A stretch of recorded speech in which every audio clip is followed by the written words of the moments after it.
So if you're betting on football, you're trying to profit from football in any way through gambling, your Betfair trading, you have a Betfair football trading strategy of some sort, you're going to need to know how many goals are going to be scored in a match and what percentage chance there is of that occurring. Because if you know that, then you've got a chance at being profitable.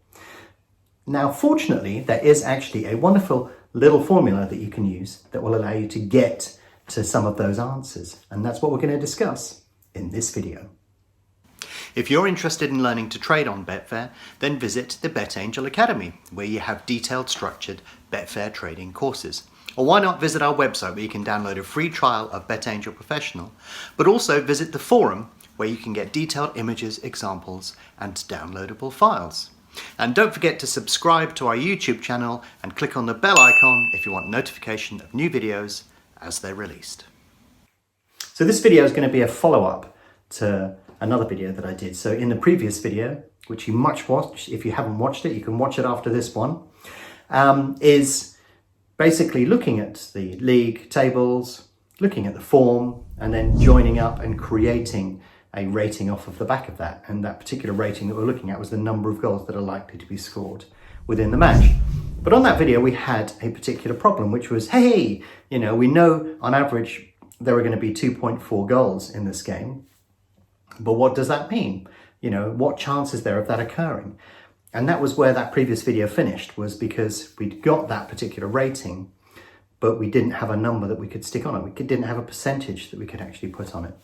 So I said on that previous video that if people are interested, like it, comment, and I would do the follow-up. And here is the follow-up. Hooray! So if you look at any football match, what we're doing is we're going through the steps that you require to come up with an idea of what sort of strategy you should deploy in that match, but also, looking for the right match. Strategy selection is one thing, identifying the match selection is another, and then the two go hand in hand, and that's how you would profit in the long term. You basically join up all of those pieces to create the opportunity. You don't have to use one strategy on every single match and hope to profit. What you do is you create a strategy, then you identify matches where that strategy would work best. That is how you make money in the long term. So I'm downstairs in my office at the moment, and in one of the corners we have various bits of memorabilia from various things that I've done within the past. And on one of these shelves, we've actually got a ZX81, and sat next to the ZX81 is a Rothman's football yearbook. And that was an important part of my life, which is why it's on there. It's a constant reminder as to where I started. But if we wind ourselves back to when I was at sort of school and college, this was the birth of all of the home computing era. Everything was amazing and marvelous at that particular moment in time. And with my little ZX81, I learnt to do some basic coding. I was going to say basic coding, basically. It's because it was basic, which is why I was saying basic rather than basically. Hopefully you understand where I'm coming from. And then I sort of progressed upwards from there. But the funny thing was, the first thing I did when I had a computer was I started pumping in loads of statistics. I have no idea why I did that, because also tucked underneath my ZX81, you can see it just in the corner, was my school report. And I was rubbish at maths. It wasn't the fact that I was rubbish at maths, it was the fact that I really didn't care much for it. I really had no sort of desire or anything. Give me a football, a cricket bat, a tennis racket, anything to do with sport, and I would, I used to love sport. But give me a piece of paper and ask me to do some even moderately simple maths, and I would just switch off, and I just wasn't interested. So I kept my school report from all those years ago, because it just shows you that you can't predict how somebody's going to turn out. You just have no idea. It's too early at that stage. I'll always give people the benefit of the doubt. If they're keen to learn, because it's amazing what people can achieve when they've got some energy, enthusiasm, and a bit of drive. So when I first got my home computer, I basically started pumping in databases of football stats, just because that's how I was refining and learning how to program in BASIC and stuff like that. And it interested me. So I started plugging in loads of data, looking at football matches, trying to understand exactly what created the outcome of a football match. Could you predict things? Could you identify what was likely to happen in a match? All of those sort of things. And I just used to play around endlessly with all of those variables and built up a huge database. And, I used some of that data to start making and optimizing entries into the football pools, which I eventually won a first dividend on Littlewoods. Again, that's another video if you want to know how I did that. But ultimately what I've done is created this huge database of stats and some basic bits of modeling. And I'd learned things such as, on average there's going to be this number of goals, and in this match they're probably going to be more, and in this match they're going to be less. And I'd done all of that sort of work in terms of being able to identify and shape the overall look and feel of a football match. But then I ran into a problem because I could tell that there were going to be, an average of 2.3 goals in a match or 2.7. But it didn't mean anything. It's like, so, okay, I've worked out on average this is what's probably going to happen. So what's the chance that there will be no goals within this particular match? How do I take that number of 2.3 or 2.8 or whatever number the stats throw out and convert that into a percentage? And I was stumped. I just had no clue as to exactly how to particularly do that. I knew that the average was here, and this was unusual and that was unusual, but I couldn't figure out which was the best way to be able to come up with some stats that would nail a percentage on it. Because if you have a percentage, you can sort of say, okay, these are in the top 10%, these are in the bottom, and you can sort of start playing around and doing all of those sort of things from there. So yeah, I had to solve that problem. So what did I do? Well, back in the day, when there was no internet, the only option open and available to you was to go to the library. So for anybody that lives in this part of the world, you may find it interesting, but I used to go to Fareham Library in Hampshire, and I would spend many, many hours there clawing through all of the maths books and all of the books on probability, started at the absolute basics and then just gradually worked my way up to try and improve my overall understanding of probability. And I was looking at probability density functions, normal distributions, variations of different types of distributions. I was learning about Leonard Euler, Bernoulli, Laplace, all of these things, Bayes, were going through my mind. And it was curious for me because it was an epiphany for me, because up until that point I thought the maths was dry, dull and had no resonance in the real world. But when I started digging a little bit deeper into it, I suddenly uncovered this beauty. Now, if you've never been through that, you will not understand. But I'm sure there will be people out there that will understand. But when you discover that maths can describe things so well, this beauty emerges from it. This will make you laugh, but one Valentine's Day for my wife, I bought her the following thing that you can see on the left. It's a document that has been, something that has been written on a page of algebra, and there you can see exactly what it is. But what this is Euler's identity, this is called in mathematical terms, and it's considered to be the most beautiful equation in mathematics because it ties in a number of things. It ties in E, the imaginary number I, pi, and then it merges them all together. And it is a thing of beauty. I know it's difficult if you've never gone down this route to understand just how beautiful that is. But I began to discover that in fact mathematics did have a certain level of beauty to it. It seems very cold as a subject, but when you dig deeper, you begin to understand all sorts of interesting things. Now, the most important thing about this particular equation is the number E. E is a transcendental number. When I first discovered that it was a transcendental number, I thought transcendental was like a hippie smoking weed. Basically, I had no idea that it had a place in mathematics. But you find it in a lot of mathematics. And when I discovered it, this was the moment that like the penny dropped and everything started to open up, because I started using it and seeing the way that it was used in many different things, like compound interest and in normal distribution and various other things. And I was thinking, wow, this is, why did they not teach me this at school? And it was probably considered, way up here. And if you never learned this, then there's no reason for you to learn that. But what actually happened to me was I started to figure out where it's being used and started to go up and down the entire chain and across and backwards, and got really enthused about it, which is quite difficult when you've got no reference point. There was nobody I could refer to or that would particularly help me, and especially when I told them I was looking to predict football matches, nobody had any real interest. Nobody in my family or immediate family had any sort of academic background, so I was sort of on my own really in Fareham Library, just trying to read up on this sort of stuff.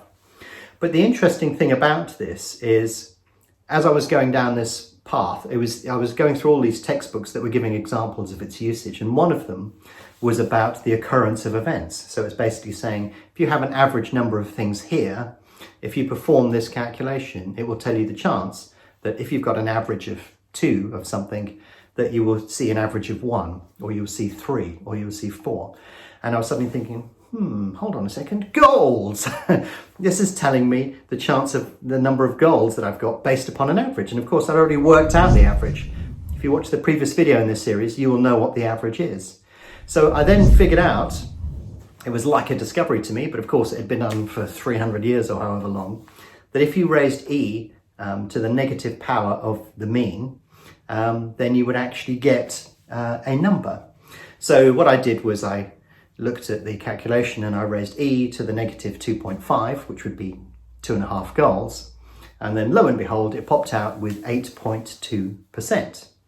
So 2.71828, and so on, to the power of negative 2.5, out popped 8.2%. And if you convert that into odds, it comes out to about 12 to 12.5 in decimal odds that you would see on the exchange. And when I saw that, I knew exactly what I was looking at. I was looking at the chance of 0-0 occurring within a match, the chance of there being no goals given an average number of goals within a match. And so like when that happened, it was just my mind was blown, because I suddenly realized what I had in front of me. I could actually forecast, if I had all of those statistics, the chance of a match ending up at 0-0. And of course, if you do 1 minus that, you end up with the chance not being 0-0. You can work it both ways. That's the wonder of an equation, is you can fiddle around with it and look at various different entities. So yeah, I've sort of given it to you there, but maybe what we should do is actually bring up a graph so you can understand the relationship of what occurs, because a graph describes it beautifully, but also a graph can work in 2 directions. So let's bring up the graph of that particular equation, and I can talk you through exactly what you're looking at. So if we look at this graph, on the x-axis, it runs from 1.75 to 325. So this is the average number of goals within the match itself. So we're saying we've done all of the stats, we've looked at thousands of matches at the most recent form, we've come up with this average, and this is basically the number of average goals we expect in this match if it was played, say, 100 times or something. So if we look at 2.5, this is saying we think that there are going to be 2.5 goals in this match. What's the chance of there being no goals? And on the y-axis, the one that runs from top to bottom, that is actually the number, the odds of this occurring. So we're converting 8.2% into decimal odds. And then you can actually see, if we draw a line from 2.5 across, then you can see this is where we end up at between 12 and 12.5. So you can see here, fewer number of goals, there's more chance because the odds are shorter of 0-0 occurring. And the more number of goals, you can see that the price goes up. Now, if we actually look at this makes perfect sense. More goals in a match, less chance of it being 0-0. Less goals, more chance of it being 0-0. But can you see how the graph slopes and how, in fact, this works in both directions? So if you actually look at this graph, you can do it the other way around. So say you can't be bothered to do all of the calculations, and you look at the previous form and all of the data to date, and you look across different leagues and the variation. If you can't be bothered to do all of that work, if you go into a betting market and you look at the set of odds, you can actually draw a line across the graph and down, which we will now do, and that will actually show you the chance that the match will end up, or how many goals are being discounted into the match, sorry. So if we look at odds of 20 and we follow the line across and we go down, you can see that that is discounting the number of goals as being around 3 goals per match. So when you realize what this equation does and the fact that you can invert it, you suddenly have a powerful little tool. Because if you work out your own ratings, you can then convert it into a percentage, which you can then convert into odds, or you can do it the other way around. You can look at the market and go, oh yeah, there's this number of goals likely within this particular match. And then, hey presto, all of a sudden I had that percentage that I was looking for. Now, you can actually take this and move it on to another level if you want to. And again, that's going to require another video. So if you liked the previous one, you like this one, then give me a like and some more comments and I can elaborate further. We can take you further down the path. But basically what you're looking at here is sort of quite a simple formula to get to where you want to be. If you want to do this formula in Excel, then what you would do is you'd basically type in equals power, open brackets, you type in the transcendental number E, which is 2.71828. We'll keep it short for the moment, comma, the average number of goals that you're forecasting, press enter, and out pops a number which you can then convert into a percentage. It's really that simple. I know it sounds too simple to be true, but that's basically what it is. But there are some caveats in here as well, because we're not taking account of differences between the home and the away team. So what we're effectively saying here is this is an evenly matched team, that the two teams are evenly matched, and therefore the number of goals is going to be spread equally between these two, when in reality it isn't quite like that. If the away team is slightly stronger, or the home team is slightly stronger, then you would tend to sort of skew it slightly further up or down based upon what you expect to see. But again, maybe this is something we should discuss in another video. But from a betting or trading perspective, the great thing about this is you can actually nail a number on it. You can sort of say, well, there's going to be an X% chance of this number of goals occurring within a match, as in there will be goals or there will not be goals within this match. So obviously if you're looking at backing an under 2.5 goal strategy, or looking at time decay, you want that number to be as small as possible. But if you're at the other end of the spectrum and you want goals, then you want the number to be as large as possible, as in the odds on 0-0 being as high as they possibly can. But also you can use it to look at your ratings and then look at the market and see what that has told you. And if there's a gap between the two, either you've spotted value or you haven't accounted for something that perhaps the market is. Whatever way you look at it, it's going to give you information. And also you can look at things from a different perspective as well. So if the average number of goals is going to be smaller, then the odds will be shorter on the 0-0, but that will tell you that the average mean return time for a goal should be a lot longer. In other words, they're not expecting many goals within the match, and if they're equally distributed throughout the match, then there will be a big gap in between goals. And obviously if it's higher, then that gap begins to shorten down. I hope I've explained that in a reasonable sense in terms of how you practically apply that to what strategy you have within the market. But yeah, it turns out actually that the formula for predicting whether there are going to be goals in the match or not is actually quite simple. There are a few more nuances within there that I would need to explain in real depth. But if you're looking for a rough and ready calculation as to how the number of goals within a match converts into a percentage, then the formula really is that simple. I discovered it quite a few years ago. It would have been late 80s when I first sort of stumbled into it and started using it effectively. And ever since then, I've basically continually refined all of the models that I use. But if you're looking for some simple magic formula that allows you to predict things within a football match, then there you go. Giving you a little bit of the story and the background behind it, but I've also, more importantly, given you that formula that you can use and play around with when you look at next betting or trading on a football match. I hope that's been helpful for you. And if you want to hear more in this series, you want me to go in a little bit more depth, like the video, leave some comments below, and I'll produce the next video in this series.